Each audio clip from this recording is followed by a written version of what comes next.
By a show of hands, who would want to look like this?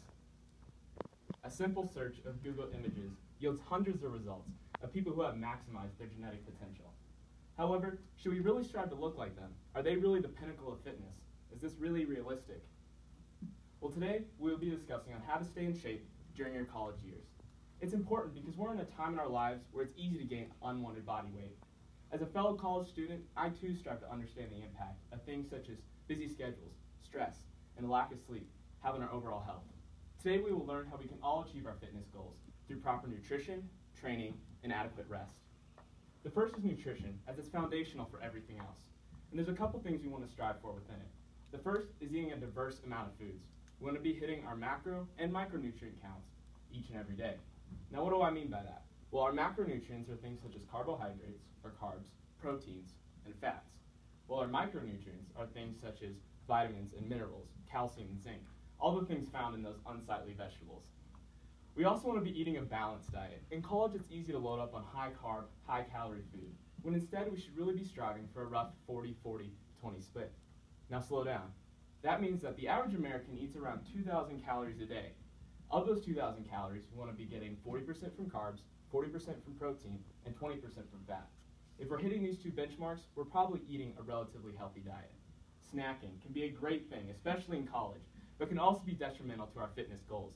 Mindless eating, eating out of boredom and not realizing how much we're taking in, can undo all the hard work you put in the gym. Harvard Medical recently published a journal article titled Tackling the Obesity Epidemic in the United States. Over the course of the article, they came to a couple different conclusions. The first being that we should focus on the quality of our food, rather than the sheer quantity. Essentially, the researchers at Harvard are saying eat all the chicken and fish and rice and vegetables that you want, have at it. But we should avoid things such as refined grains, like the plague. Refined grains are things made of white flour, white bleached flour, and white rice that cause our glycemic index to rise, leaving our body in a state of thinking it's still hungry, even though we've eaten plenty of food to nourish it. The article also weighed in on some trendy lose-weight diets, such as low-fat or low-carb, but the researchers at Harvard believe we should be eating high-protein diets when trying to lose weight. This is for two reasons. The first is that protein takes the most amount of energy to metabolize in our body. The second is when we're eating less than 2,000 calories in an attempt to lose weight, protein helps us retain the muscle we do already have. The second area is training. Now, Duke Medical published an article with multiple authors weighing in on the cardio versus weights debate and what's really best for weight loss. After years of research and different study groups, they came to the conclusion that anaerobic training, all your cardio type exercises like running, biking, and swimming, is the best for burning calories, while resistance training keeps your body's metabolism higher post-workout. So like most people in the fitness industry, they believe it's important to find a balance within the two. Luckily, there's some great ways to be active here on CCU's campus. The first is taking advantage of intramurals.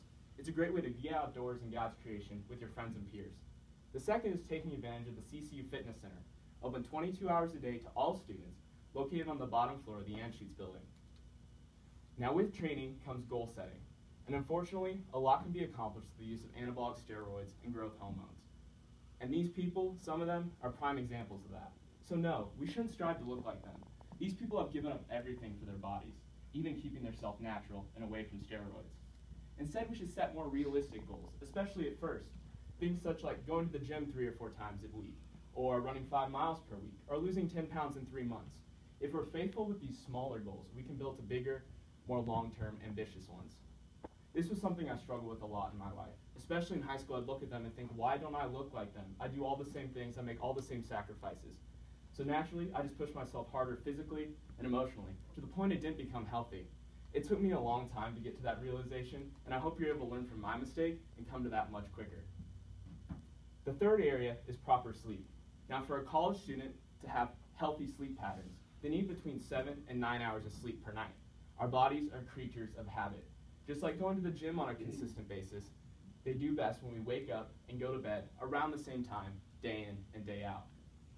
University of North Texas Health Center did a study to find the relationship between discrepancies in sleep patterns and weight gain.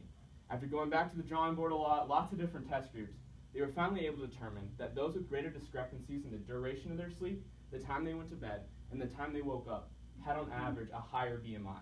Now, BMI is your body mass index, and it takes a lot of different factors into account. But essentially, those with a lower BMI are in overall better physical shape. Now, luckily for you ladies, they found that this trend was much more predominant in males. But regardless of gender, University of North Texas was able to conclude that those with greater discrepancies in those sleep categories I said earlier had a harder time losing weight. We can now see how simple things such as training, eating, and sleep can have a huge impact on our overall fitness. This is important